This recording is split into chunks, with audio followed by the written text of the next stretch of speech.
tudo bem? Vocês lembram que meu vídeo anterior, de algum tempinho atrás, ele falava sobre figuras de linguagem. Então, vamos continuar falando de algumas figuras de linguagem, só que agora meio que deixei para o final o crème de la crème. Por quê? Porque existem duas figuras de linguagem que elas são consideradas um tanto que as mães de todas as outras. Estou falando da metáfora e da metonímia. Claro que eu vou falar de mais algumas também, né, para a gente completar o quadro. Pois bem, vamos começar então pela nossa querida e amada metáfora.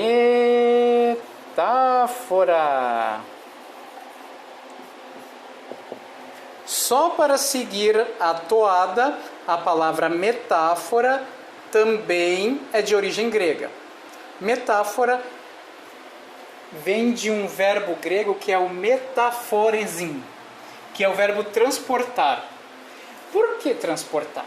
A metáfora ela é, de fato, uma figura de linguagem que trabalha com o transporte de sentidos entre duas coisas aparentemente distantes. Como, por exemplo, vamos pensar uma coisa assim, vamos pensar em homem e... Não, vamos pensar em... Eu vou lembrar uma coisa... Lembrei uma coisa de Fernando Pessoa. Tem um verso do Fernando Pessoa que tem uma metáfora bastante interessante. Então, vamos pensar em duas categorias semânticas, duas categorias de sentido. O substantivo abstrato, pensamentos, e o substantivo concreto, rio. Aparentemente, há alguma coisa em comum entre pensamentos e rio? Claro que não. Só que Fernando Pessoa genialmente fez uma frase assim: meu pensamento é um rio subterrâneo. O que é que ele quis dizer com isso? Além de ele fazer uma metáfora maravilhosa, ele deu uma nova roupagem para o substantivo abstrato pensamento ao compará-lo com um rio subterrâneo. Primeiro, vamos elencar os traços de sentido, ou seja, os traços semânticos de rio. Rio é o quê? Aquele curso de água abundante, sempre seguindo o seu curso. E o subterrâneo, algo escondido. Então, o pensamento, quando ele fez essa aproximação de coisas aparentemente distantes, o pensamento é o quê? Algo que segue seu curso, algo que tem um certo volume e é algo que é escondido. Então, Fernando Pessoa, ele deu uma definição de pensamento por meio de uma metáfora sensacional. Então, a metáfora, ela é o quê? Ela é uma comparação implícita. O que é algo implícito? É algo escondido. É como se nós escondêssemos aquele conectivo comparativo, que é o como, o principal deles, né? Então, a metáfora ela funciona como? Que nem assim, ó.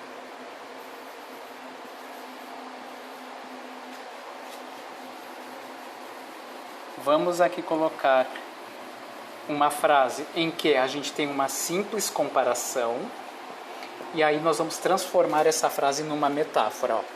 Ele é bravo como um tigre. Aqui a gente tem uma comparação clássica. Temos a primeira frase, ele é bravo, e a segunda frase, como um tigre, porque aqui há um verbo escondido, né? Isso aí eu vou falar depois também. Ele é bravo como um tigre. É uma frase que tem o seu valor de sentido, mas não é tão impactante se eu disser assim: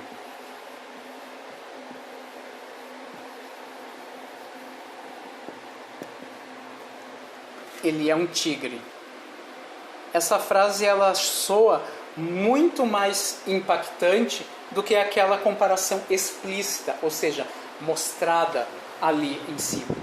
Por quê? A metáfora ela é o quê? Uma comparação escondida. E por ser uma comparação escondida, ela vai exigir do seu ouvinte ou também leitor um certo esforço intelectual, né? Porque muitas metáforas só são percebidas graças à intelectualidade de quem as ouve ou de quem as lê. Então, a metáfora ela é a principal figura de linguagem. Por quê? Porque ela faz com que as palavras assumam novos matizes semânticos. O que é matizes semânticos? Ou seja, camadas de sentido. Então, a metáfora ela promove o enriquecimento semântico do léxico de uma língua, ou seja, do conjunto de palavras de uma língua. Tranquilo? Metáfora, então, memorizem isso, é uma comparação implícita, ou seja, na qual foi escondido o conectivo comparativo como, né? Então, metáfora, vamos relembrar ali. Vou colocar até uma coisa meio Bethânia hoje. Tem uma música da Bethânia que ela diz assim, ó, nosso caso é uma porta entreaberta. Porta. Eu vou mostrar para vocês quando eu terminar de escrever esse verso cantado pela Bethânia. Aí a Bethânia cantava com aquele jeito peculiar dela. Nosso caso é uma porta entreaberta, né? Então a gente vê ali que a Bethânia ela quis dizer o quê? Nosso caso, ou seja, nossa relação é uma porta entreaberta. Qual é o significado de porta entreaberta? Aquela coisa assim que tem um certo quê de mistério. Alguma coisa que não está plenamente disponível, mas também não está totalmente fechada. Então, por meio dessa metáfora, em que ela compara o enlace de alguém com uma porta entreaberta, mostra que há uma relação difícil aí. Há uma relação em que não há a plenitude da sua realização, mas também não há aquela dificuldade total para impedir isso, ok? Então a gente concluiu a primeira parte da metáfora. Depois, a outra figura de linguagem bastante importante é a metonímia. A metonímia, eu sempre costumo definir a metonímia, que também é uma palavra de origem grega. A palavra metonímia, se tem sentido de troca de alguma coisa, né? Enquanto a metáfora compara coisas extremamente distantes entre si, a metonímia faz um percurso menor. Ou seja, a metonímia troca palavras em que há uma proximidade de sentido muito grande. Como, por exemplo, eu pensei agorinha, nos versos do Carlos Drummond de Andrade, que ele diz assim num poema dele: o bonde passa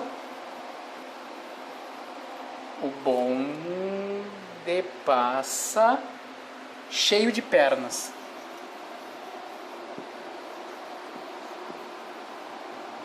Aqui a gente tem uma metonímia. Por quê?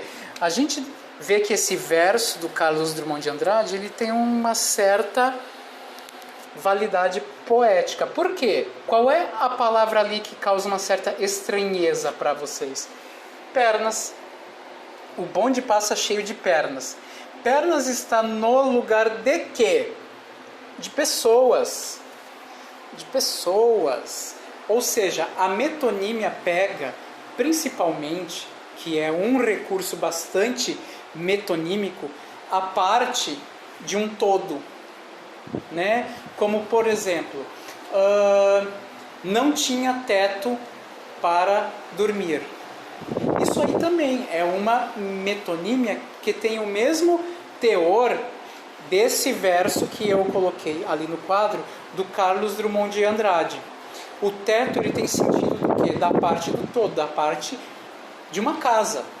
Então, a metonímia é quando tu troca uma palavra mais ou menos de uso normal por uma outra em que há uma relação de sentido bastante pegada, bastante forte.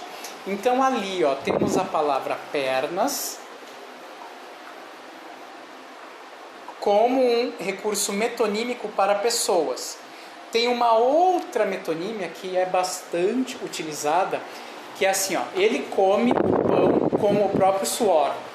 Temos aí duas metonímias, sabia? Ele come o pão. O pão aí está no lugar de alimento. Ou seja, tem um campo semântico muito amplo, alimento, só que eu troco por uma palavra que é mais particular, mas mantém uma relação muito próxima entre si. Tranquilo? E, ó, ele come o pão com o suor, com seu suor. Então a gente está vendo aí uma outra metonímia, que é o quê? Suor. Suor está no lugar daquela palavra comum, entre aspas, trabalho. Então vocês estão vendo que a metonímia deixa mesmo o texto mais artístico. Como, por exemplo, quando isso é mais antigo, quando alguém é muito comilão, né, antigamente se falava que a pessoa ela era um bom garfo. Por quê? Porque não parava de comer. Então aí a gente tem o quê? Recurso da metonímia, porque garfo é um instrumento que nós utilizamos para encher o pandulho, ok? Então, e há uma outra metonímia bastante utilizada, que é assim, ó, eu ouço Cyndi Lauper, eu ouço Maria Bethânia, né? Então, a gente vê isso como um recurso metonímico. Eu não estou ouvindo a pessoa na minha frente, Cyndi Lauper, a pessoa Maria Bethânia na minha frente. Eu estou ouvindo a obra que elas produziram. Isso também é metonímio, né? Eu bebo um copo de leite. Também é uma metonímia. Por quê? Porque tu não bebe o copo, você bebe o conteúdo do copo. Então, a metonímia, ao contrário da metáfora, ela tem um alcance menor. Ela promove a troca de um conceito por outro, em que entre eles há uma relação próxima de sentido, ao contrário da metáfora, que é a aproximação de dois conceitos bem distantes um do outro. Tranquilo? Vamos a outra figura de linguagem bastante cobrada nas provinhas. Catacrese. Também é palavra de origem grega. Catacrese em grego significa mau uso. Catacrese, sendo bem assim didático e super claro. Catacrese é quando falta alguma palavra para tu dar nome a algo que existe no mundo. Como, por exemplo, vou sentar aqui, ó. Isso aqui. Como é que a gente chama isso aqui? Isso aqui é o braço do sofá. Mas vamos pensar comigo. Sofá tem braço? Não. Só que falta um nome para isso aqui. Então a gente pega um termo emprestado de alguma coisa que tem uma certa similaridade com isso que nós vamos nomear. Como, por exemplo, a mesa. O pé da mesa. Mesa tem pé, por acaso, cara pálida? Claro que não, mas a gente usa uma palavra que já existe na nossa língua para dar nome a algo que ainda não tinha nome. A catacrese, então, ela era considerada um mau uso. Só que eu adoro definir dessa forma. A catacrese, ela é uma metáfora fossilizada. Olha que chique. Eu ainda vou escrever uma gramática, porque, pelo amor de Deus... por que a catacrese é uma metáfora fossilizada?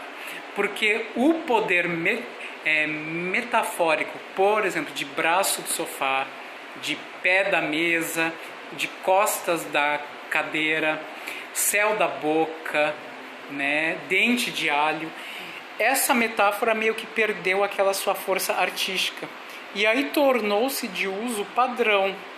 Então, a catacrese é quando uma metáfora perde o seu poder para que isso se torne uma coisa usual entre os usuários da língua. Tranquilo? Então, a catacrese, ela é uma figura de linguagem que é bem interessante, porque ela faz com que as metáforas entrem na linha corrente da língua. Que nem exemplo de catacrese que eu falei, vamos colocar aqui, céu da boca. Tranquilo, meus amores? Vamos pensar mais uma figura de linguagem. Vamos colocar mais uma aqui de origem grega. Eu acho essa figura de linguagem linda. Sinestesia. Vamos analisar essa palavra de origem grega? Sim, querido professor. Temos aqui, ó, essa parte final, ó, etesia. Vamos lembrar de uma palavra que tem etesia? Anestesia. O que é anestesia? É a suspensão dos sentidos. Por quê? Porque a gente tem aquele prefixo grego a, que é de negação. Então, a, negação, não. E em grego, etesia quer dizer sentido. Então, anestesia é quando não há sentido.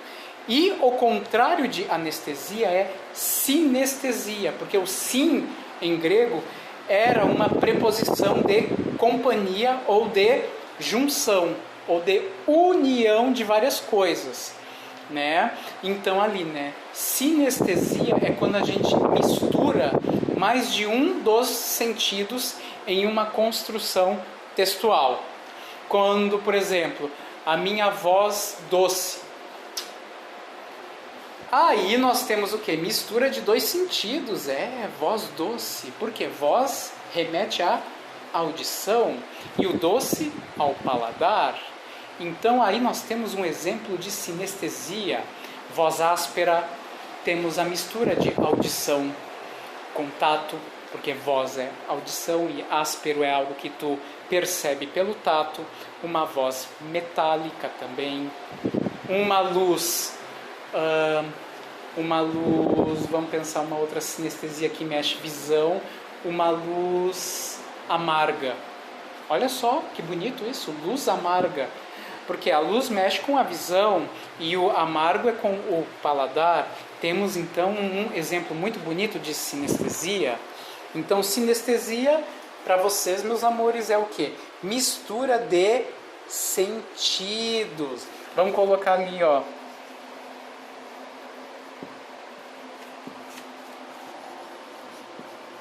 Uma que eu pensei agora, bem bonita, bem poética. Silêncio tépido. Tépido é algo morno. Silêncio é o quê? Audição e o tépido pelo tato. Tranquilo, meus amores?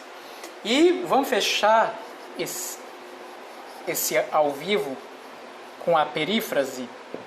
Perífrase também, origem grega. Peri, em torno de, e frase é algo dito. Perífrase é quando tu substitui um nome, principalmente de lugares, mas também de pessoas, por uma sua característica primordial.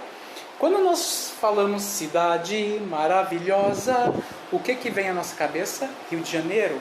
Portanto, cidade maravilhosa é o que? É a perífrase de Rio de Janeiro.